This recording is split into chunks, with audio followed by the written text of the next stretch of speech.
Oi, gente, tudo bem com vocês? Então, gente, eu vou fazer uma comidinha pra vocês com a minha geladeira. Não, pai não me deu. Olha como que ela é muito dentro.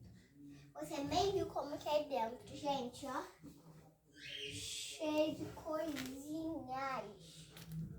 Ai, e olha aqui, ó. Eu acho que eu quero comer um chocolate daqui, gente. Daqui, ó. Daqui. Tem muito chocolate em casa, da Beta aqui. E, gente, sabe? Eu vou fazer uma comidinha pra minha filha. Que é o leite, a mamadeira. E eu vou fazer um suquinho de laranja. Tá aí.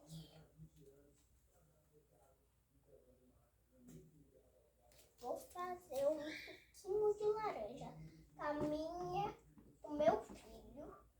Que a minha filha não tá aqui, tá lá na escola, que eu não pensava. E tá, vou abrir a mamadeira, colocar o leitinho e o suco.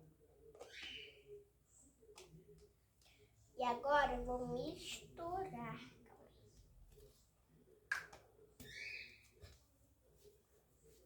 Vira pra cá.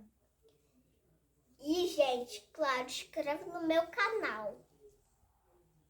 Tá, meu filho.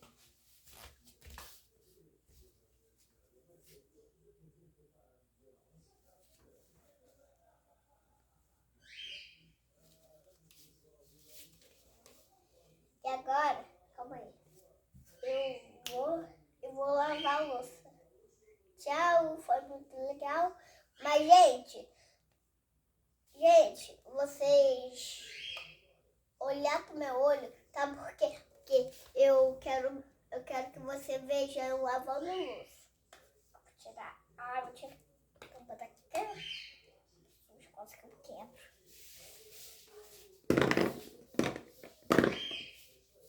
Colocar na geladeira. Pra não ficar quente, ó.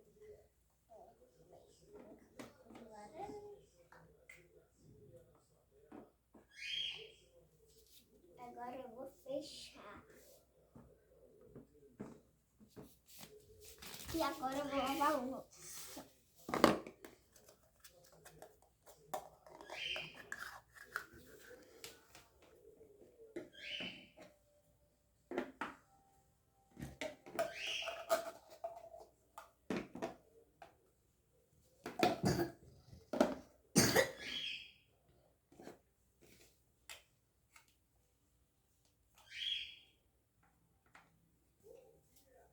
Bye, bye, foi muito legal.